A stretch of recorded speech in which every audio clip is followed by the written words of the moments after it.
Film ini telah rilis pada tanggal 18 September tahun 2009. Di dalam film ini bercerita tentang seorang sahabat atau teman baik yang tiba-tiba bertingkah aneh layaknya seperti zombie. Sebenarnya apa yang dialami temannya dan bagaimanakah kelanjutan ceritanya? Yuk kita masuk saja ke ceritanya guys.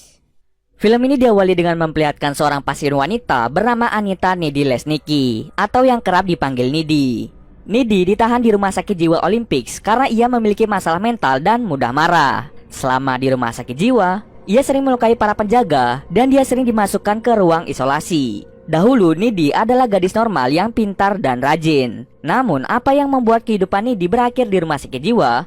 Mari kita kembali ke 2 bulan sebelum Nidi masuk ke rumah sakit jiwa, di mana semuanya berawal. Nidi adalah gadis rajin dan sering dianggap aneh. Mungkin karena penampilannya yang culun dan dia tidak memiliki banyak teman. Dia tinggal di sebuah kota terpencil bernama Devil's Kettle. Nidi memiliki seorang pacar bernama Chip dan juga sahabat bernama Jennifer. Jennifer adalah gadis yang sangat cantik dan salah satu anggota pemandu sorak di sekolahnya. Jennifer dan Nidi telah bersahabat sejak mereka masih kecil. Dan hingga saat ini mereka pun masih akrab seperti saudara kandung. Bahkan teman-temannya sering beranggapan bahwa mereka berdua adalah pasangan lesbi. Suatu hari Jennifer mengajak Nidi pergi ke suatu bar bernama Melody Lane, di mana band Lost Soldier akan tampil di sana. Lost Soldier adalah band kesukaan Jennifer. Sebenarnya yang dia sukai hanya vokalis bandnya, karena dia merasa bahwa vokalisnya sangat tampan. Malamnya mereka berdua berangkat ke bar tersebut. Sesampai di sana, mereka pun sedikit berbincang dengan vokalis Lost Soldier. Kemudian Jennifer pergi mengambil minuman untuk vokalis itu. Sementara Jennifer pergi, Nidi mendengar para anggota band mengejek Jennifer dan berkata bahwa Jennifer sudah tidak perawan. Karena kesal temannya diejek, Nidi pun menghampiri mereka dan langsung berkata bahwa Jennifer masih perawan.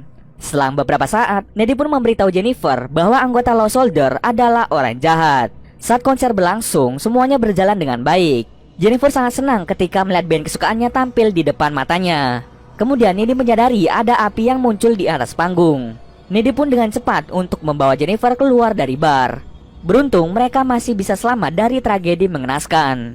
Setelah keluar dari bar, vokalis Lost Soldier mendatangi Jennifer untuk mengajaknya masuk ke dalam mobilnya. Nidi pun mencoba menghentikan Jennifer, namun Jennifer menyuruh Nidi untuk diam dan tidak ikut campur. Nidi pun sangat cemas dan takut jika terjadi sesuatu pada Jennifer. Dirinya merasa bahwa para anggota band akan melakukan perbuatan jahat pada Jennifer.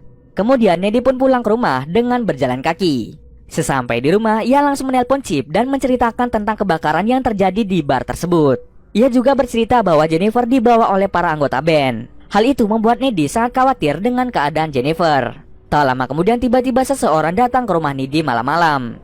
Nidi pun sangat ketakutan dan mencoba untuk mengecek siapa yang datang ke rumahnya. Dan ternyata yang datang ke rumahnya adalah Jennifer. Tetapi anehnya tubuh Jennifer penuh dengan darah dan wajah yang pucat layaknya seperti zombie. Kemudian Jennifer memakan daging mentah yang ditaruh di kulkas Nidi. Selang beberapa saat Jennifer langsung memuntahkan cairan hitam seperti oli. Nidi pun sangat takut sekaligus bingung dengan apa yang terjadi dengan Jennifer. Kemudian Jennifer pun pulang ke rumahnya tanpa berbicara sepatah kata pun. Keesokan harinya, semua orang di sekolahan sangat sedih atas kebakaran yang terjadi di bar Melody Lane yang menewaskan hampir seluruh orang yang datang ke sana. Bahkan berita itu sampai menjadi berita nasional. Di sisi lain, Nidi terus memikirkan apa yang sebenarnya terjadi pada Jennifer. Tak lama kemudian datanglah Jennifer dengan penampilan yang seperti biasanya. Nidi pun kaget dan bertanya tentang Jennifer yang datang ke rumahnya dengan penampilan seperti zombie. Mendengar hal itu, Jennifer pun dengan cepat membantah omongan Nidi dan menganggap Nidi hanya berhalusinasi. Setelah pulang dari sekolah, Nidi bercerita pada Chip tentang Jennifer yang datang ke rumahnya dengan penampilan seram seperti roh jahat. Setelah mendengar cerita dari Nidi, Chip merasa Nidi hanya mengarang cerita. Sementara itu Jennifer pergi menemui Jonas yang sedang bersedih akibat kematian temannya dalam tragedi kebakaran bar. Dengan paras yang cantik dan bodi yang aduhai, Jennifer menggoda Jonas dan mengajaknya pergi ke tengah hutan. Jonas pun terpesona dengan kecantikan Jennifer dan mengikuti Jennifer ke hutan. Di sana Jonas berpikir mereka akan mantap-mantap, tetapi kenyataannya si Jennifer malah berubah menjadi iblis dan langsung memakan Jonas.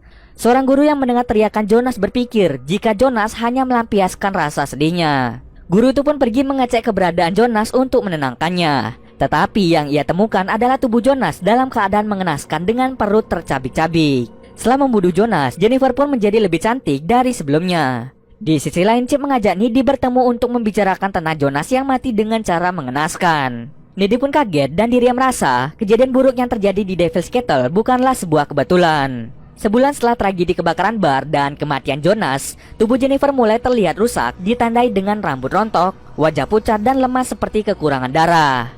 Kemudian teman Needy yang bernama Colin mengajak Jennifer pergi berkencan. Awalnya Jennifer menolak, tapi karena Needy berkata bahwa Colin lumayan ganteng, ia pun menerima ajakan Colin.